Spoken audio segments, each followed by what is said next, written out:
hello et salut des pieds jusqu'à la tête de la mode à la couture. Version française vous rhabille avec les tendances d'aujourd'hui et de demain. C'est tout de suite.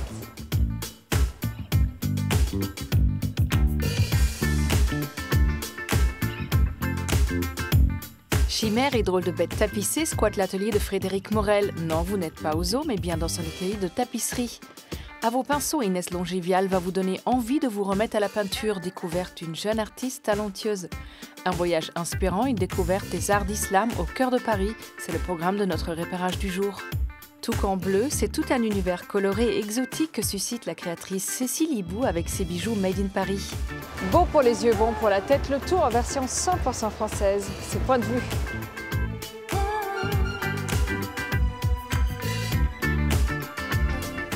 Faire la fête à la maison sans risquer de briser votre vase Ming ou tâcher le tapis offert par belle-maman, c'est possible grâce à l'appartement Rive.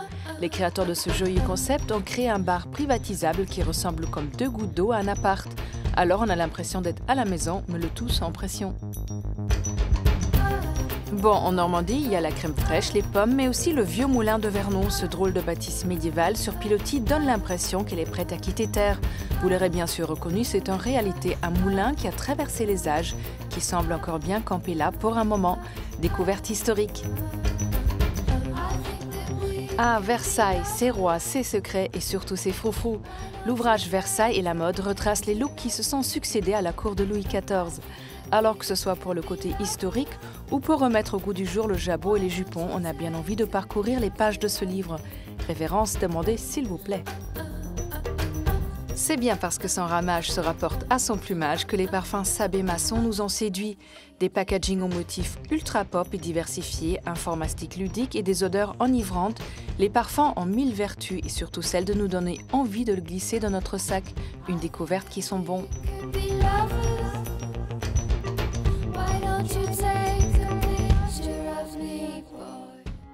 Elle redonne vie aussi bien aux animaux qu'aux tapisseries, c'est la fée Frédéric. Rendez-vous dans son atelier pour une visite aussi étrange que fascinante.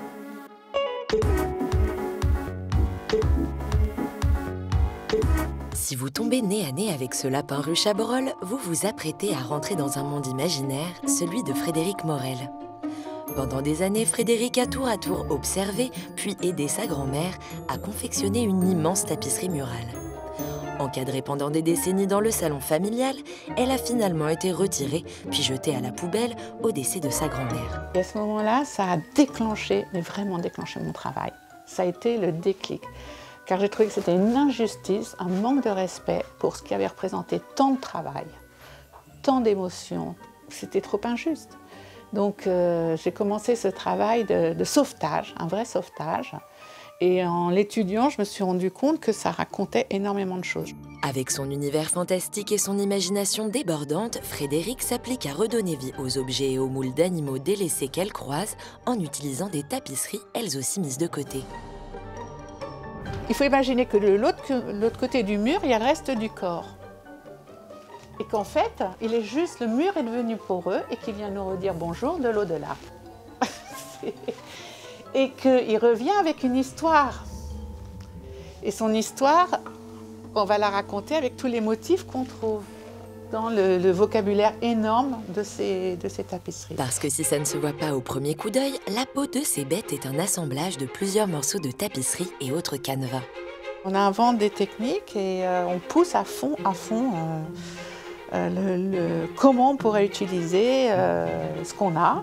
Et du coup, c'est un vrai vecteur de nouveautés et ça pousse le travail. Toutes ces tapisseries, évidemment, étaient au mur. Donc, il y a un énorme travail aussi pour les déplacer, les trouver, les déplacer, les décadrer, les sortir du mur pour finalement les ramener au mur, mais sous une nouvelle forme. Et tout l'art, en fait, c'est de donner l'impression que c'est qu'une seule tapisserie.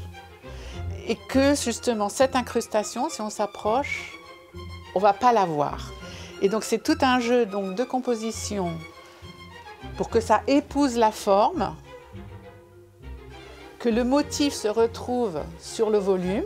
L'art de Frédéric est inclassable. Au croisement du design, de la décoration et de l'art, elle utilise à sa sauce les techniques de la broderie, de la tapisserie, de la taxidermie et de la marqueterie. On va réassocier, voilà, comme en marqueterie, avec la colle. Donc on découpe un motif et on va venir l'incruster dans une tapisserie plus générale. mais c'est avec de la tapisserie. Donc c'est de la marqueterie de tapisserie. Donc c'est vraiment du luxe. C'est comme on dit, dans le luxe réside dans les détails. Donc il faut que ce soit absolument impeccable. Frédérique accorde une extrême attention à ces créatures qu'elle traite comme de véritables êtres humains. Accompagnée de ses 3 apprentis, elle bichonne ces créatures imaginaires. C'est toujours un jeu de caresse. Moi je dis masser, masser la bête. Donc on a un vrai rapport charnel. Et c'est ça aussi qui va redonner la vie. Donc on caresse, on masse.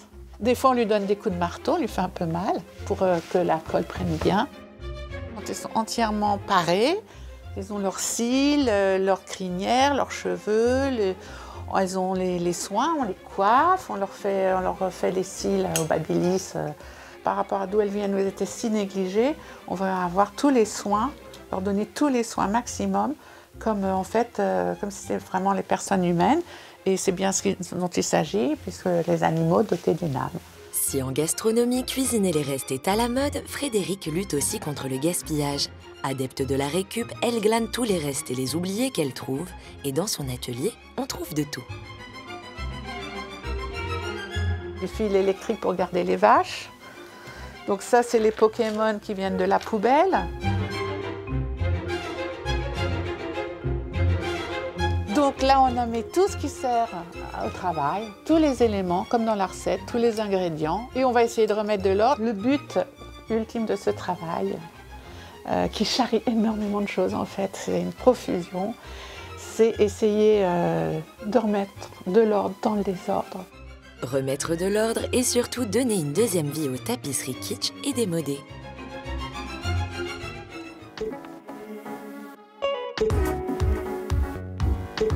Enchanteresse et poétiquement nostalgique, les œuvres d'Inès Longivial incitent à la rêverie. Elle nous plonge dans son univers couvert de peinture à l'huile.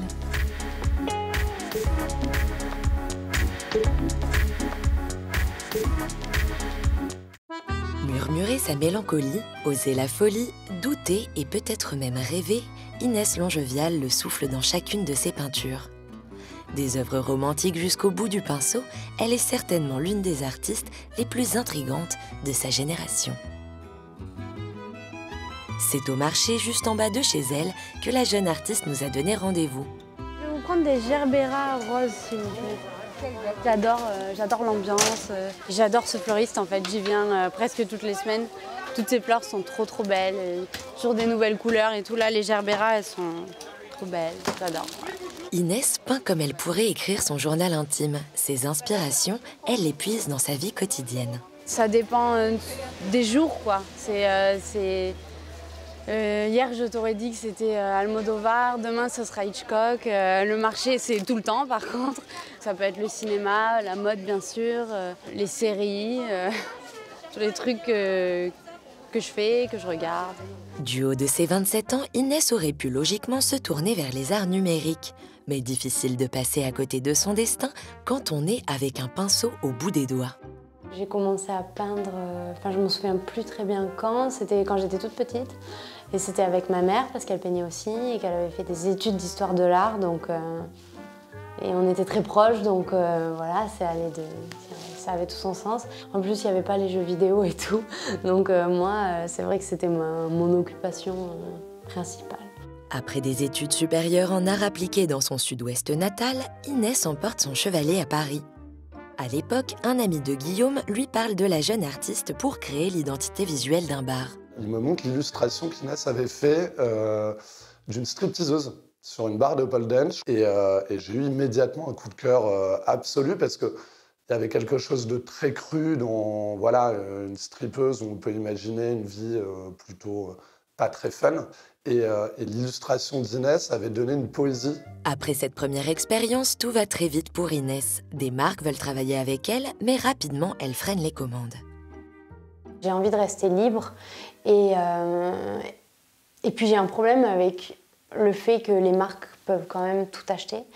Et acheter non seulement une image, une peinture, un dessin, mais en plus de ça aussi un univers, tu vois, quelque chose qui est sincère, qui est vrai, qui est moi. Et son truc à elle, c'est la peau. L'artiste décompose toutes les nuances de la chair humaine. En fait, mes petits frères et sœurs, ils ont tous une peau hyper différente. Ma petite sœur, elle a des taches de rousseur partout. Mon frère, il a une peau laiteuse, mais avec des très beaux grains de beauté. Et mon autre petit frère, il est né au Vietnam, donc il a une peau caramel et tout. Et donc, en fait, j'aime bien... je crois que j'aime bien mélanger toutes les visions de peau que j'aime bien. Si sa famille est sa première muse, elle peint aussi beaucoup d'autoportraits. Elle se nourrit de ce qu'elle ressent. J'y tiens particulièrement parce que c'est une période où j'étais un peu presque déprimée. Je passais un peu mon temps devant des trucs un peu nuls à la télé, sous la couette, il faisait hyper froid et tout. Et on a eu cette idée de retranscrire ça dans des toiles. Et donc je suis emberlificotée dans... des couettes, des habits, des trucs que j'aime bien. Celle-ci, c'était... pareil, c'était peut-être un moment où j'étais un peu triste de ne pas être dans le sud, de ne pas être chez moi, avec mes parents et tout ça. Et donc, je l'ai retranscrit comme ça, parce que finalement, il y a quand même du bon à être ici. Je suis contente quand je les retrouve. Donc, pleurer une fleur, c'était quand même pas non plus trop triste. Vous l'aurez compris, il n'y a rien de fabriqué ni de prévisible dans les œuvres d'Inès. C'est son instinct qui guide son art, contre lequel elle ne peut même pas lutter. Mes regards sont quand même souvent très sérieux. J'aimerais bien être plus souriante et faire des trucs plus souriants et tout. Mais c'est pareil, ça me vient pas... J'aimerais bien parce que, tu vois, ça donnerait un peu de soleil, un peu de, je sais pas, un peu de diversité aussi à mon travail. C'est vrai que c'est toujours... assez pensif, assez sérieux. J'aimerais bien apporter du sourire, mais bon, pour l'instant, j'ai pas trouvé encore l'équilibre du sourire. Et pourtant, la vie, elle lui sourit. La jeune artiste vient d'exposer à Los Angeles, prochaine destination San Francisco, Berlin ou encore Toulouse. Il serait vraiment temps que Paris ouvre les yeux.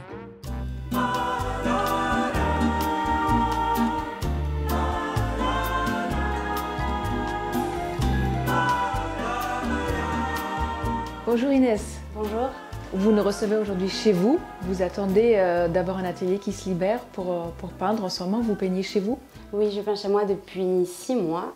C'est un peu difficile pour les conditions, la lumière, l'espace. J'attends d'avoir mon atelier à la marque dans un mois, dans lequel je pourrai faire des rencontres, organiser... Et des plus grands formats. Voilà, et des plus grands formats. On remarque qu'au début de votre carrière, vous vous définissez en tant que peintre illustratrice et qu'au fur et à mesure, l'illustratrice a disparu au profit de la peintre. En fait, ça vient surtout de mes études.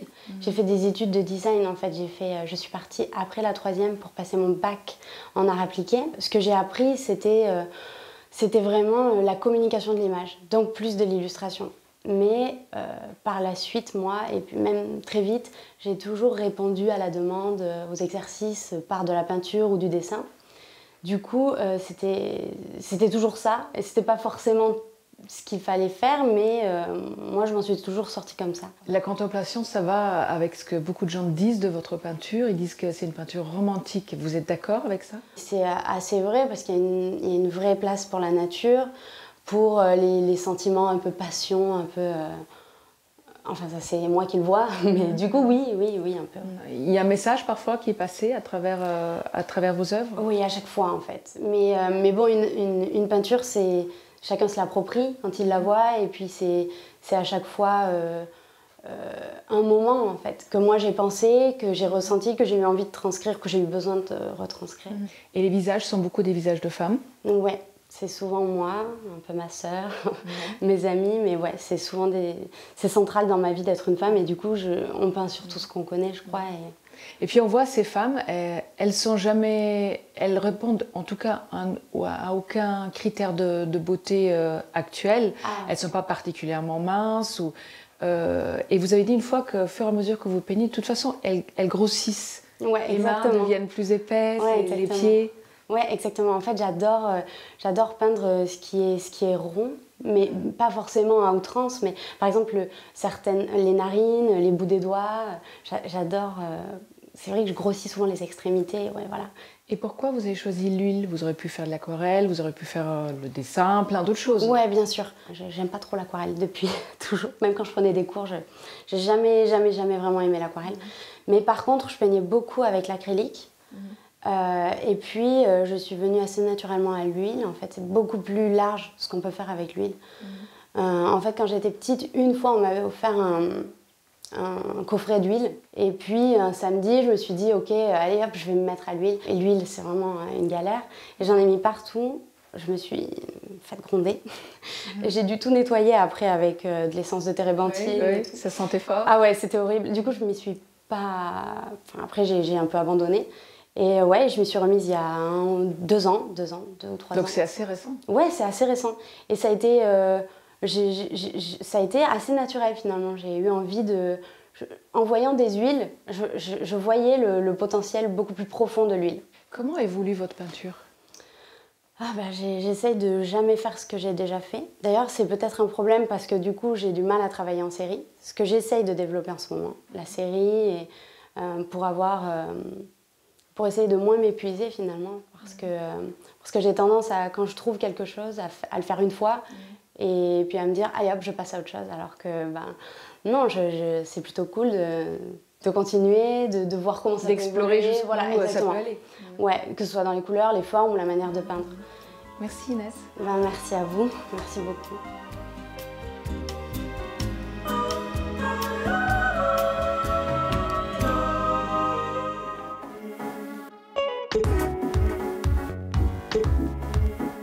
Que ce soit pour le plaisir des yeux, du palais ou encore de votre corps, découvrez un voyage inspiré des pays du Maghreb plus envoûtant que jamais.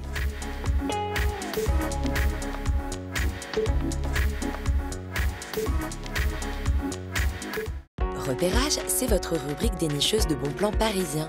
Cette semaine encore, on a marché, couru, rampé, arpenté, cheminé, exploré les rues de la capitale à la découverte des arts de l'islam. Inauguré en 1987, l'Institut du monde arabe est une référence si l'on veut découvrir les arts de l'islam. Cette fondation, établie entre la France et 18 pays membres de la Ligue arabe, met en lumière un patrimoine parfois méconnu. Alors, le concept de l'Institut du monde arabe tel qu'il existe aujourd'hui à Paris est quelque chose de complètement original dans la mesure où il n'y a pas d'équivalent ailleurs dans le monde. L'Institut du monde arabe, dans ses activités, est une institution laïque. Bien entendu, on n'est pas là pour faire un quelconque prosélytisme. Héritière de l'une des plus vieilles civilisations qui soit, au gré de nos déambulations, on s'imprègne de patrimoine lointain comme celui de la Syrie ou du Yémen, à défaut de pouvoir visiter ces pays. Ce que nous avons eu à cœur de montrer à travers le parcours thématique du musée, c'était une diversité du monde arabe telle qu'elle a toujours existé, bien avant même la naissance de l'islam. Et c'est pour ça que le parcours mêle volontairement des objets qu'on n'a pas l'habitude de voir ensemble, c'est-à-dire qui réunissent de l'archéologie antique, de l'archéologie islamique, des objets d'art, des arts traditionnels, de l'ethnographie et évidemment de l'art moderne et contemporain arabe, puisque c'est aussi un grand réservoir de création actuellement. On découvre des pièces en marbre, nacre, bois ou encore en mosaïque. Mais si l'on devait identifier l'art le plus symbolique, selon vous, lequel serait-il ? Si on devait définir quel est le vecteur de ce qu'on appelle aujourd'hui les arts de l'islam, c'est vrai que visuellement, c'est sans doute la calligraphie qui, parmi toutes les productions artistiques, ressort, puisque c'est quelque chose qui a été élaboré dès les toutes premières décennies de la civilisation arabo-musulmane, qui perdure aujourd'hui, puisque la calligraphie a été aussi moteur de l'expression d'une modernité chez les artistes à partir des années 1950-1960. Si cet avant-goût a éveillé votre curiosité, on vous emmène dans le 5e arrondissement de Paris, à la Grande Mosquée. Mais tout d'abord, Alto Restaurant. Ici aussi, le bois, le marbre et la mosaïque habillent les lieux. Pour le plaisir de vos papilles, couscous, tagine et autres pastillas éveillent vos palais. Et surprise, les lieux cachent un hammam traditionnel réservé exclusivement aux femmes. Et quoi de mieux que de finir ce moment de détente par une note sucrée en sirotant un thé à la menthe accompagné de pâtisseries orientales à déguster sur place ou sur la route. Le ventre rempli de saveurs orientales, vous voici fin prêt pour une balade digestive. Construite entre 1922 et 1926 pour rendre hommage aux soldats musulmans morts pendant la guerre de 14-18, la Grande Mosquée de Paris offre ce que l'architecture islamique a fait de mieux. Vous l'aurez deviné, on retrouve du bois, du marbre, de la pierre et de la céramique. Et tout ce bois qu'on peut voir dans la mosquée, c'est du cèdre du Liban. Il a été sculpté, travaillé sur place. Aussi, nous avons la dentelle blanche. C'est le stuc, c'est une poussière de marbre qui a été travaillée contre le mur. Et tout autour de la cour, cette écriture, on l'appelle la calligraphie. Alors c'est l'histoire de la mosquée en poésie et quelques versets coraniques. La Grande Mosquée est également un lieu d'apprentissage. Des cours d'arabe littéraire et des cours coraniques y sont dispensés. Mais c'est avant tout un lieu de prière où les fidèles viennent se recueillir 5 fois par jour. Nous avons eu la chance de monter en haut du minaret de 33 mètres et 180 marches plus tard, on se dit que le muezzin a une sacrée vue.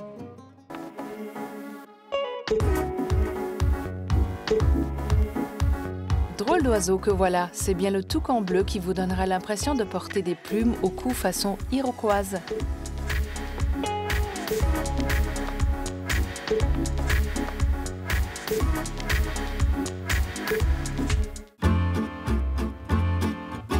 Contrairement à ce que l'on pourrait croire, nous sommes en plein cœur de Paris, dans un atelier.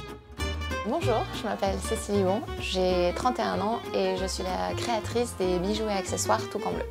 Ce sont des bijoux très colorés qui sont supposés vous faire voyager. Et pour cause, après 2 ans de prépa et une école de commerce, rien ne prédestinait la jeune femme à monter sa marque de bijoux, à part peut-être une fâcheuse habitude qu'a toujours eu cette grande voyageuse. Ça, c'est vraiment une chose que j'ai toujours fait. Des voyages, j'ai tendance à rapporter des tissus. Des soies, des foulards. Et on se retrouve du coup avec une quantité de foulards dont on ne fait rien. Et en fait, petit à petit, je me suis dit, mais pourquoi pas en faire quelque chose? Donc c'est comme ça que j'ai commencé à faire les couronnes de fleurs. C'est parce que j'avais ces soies que j'avais rapportées d'Inde, qui étaient absolument magnifiques. Petit à petit, les couronnes ont évolué vers des colliers, des boucles d'oreilles et des bracelets. Et particularité de ces bijoux, c'est justement le mélange des matières. J'essaye toujours de faire des contrastes de matières, c'est pour ça que j'associe toujours des tissus avec du cuir ou que je fais des perles avec des pompons en tissu. C'est vraiment l'association qui m'intéresse en fait. Je pense qu'au final, pour moi, une pièce réussie, c'est une pièce qui a trouvé cet équilibre entre le rugueux, le léger, le lourd, le volant. Et c'est un mariage de matière et de texture et de couleurs. C'est très conceptuel. Un concept dont les sources d'inspiration sont multiples. Musées, films, livres, mais sa botte secrète, elle est ici même, dans son petit atelier.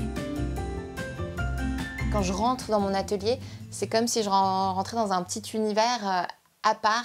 Je ne suis plus du tout dans Paris. J'ai beaucoup de petits objets qui m'inspirent et dont j'aime m'entourer pour créer.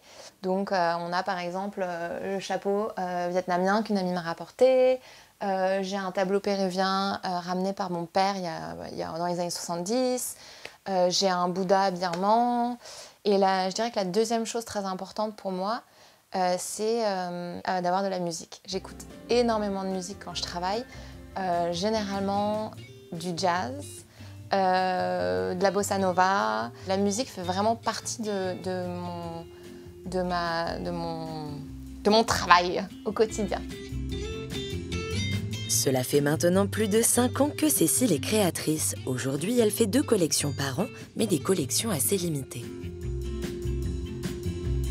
Moi, je ne fais que des petites séries pour la simple et bonne raison que tout est fait par moi-même dans mon atelier et que j'utilise des tissus comme je les rapporte de l'étranger ou que sont souvent des perles et des pièces que je trouve qui sont en quantité limitée.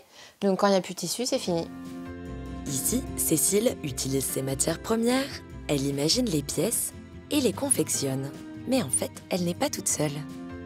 Il y a un côté savoir-faire français et que c'est important pour moi le fait que moi, donc, je suis à Paris, c'est du fait main par moi-même, toutes mes pièces sont fait main par moi-même dans mon atelier, mais je travaille aussi avec un artisan d'horreur qui est français, qui fait toute la dorure de mes pièces pour qu'elles soient nickel. Et j'ai aussi un artisan qui me fait la découpe des pièces.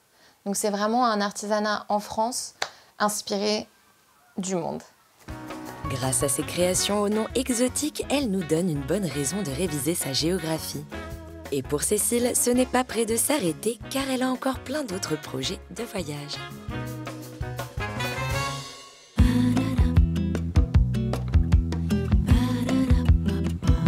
Version française est déjà terminée, mais on se retrouve très vite et n'oubliez pas, restez chic toujours. Bye!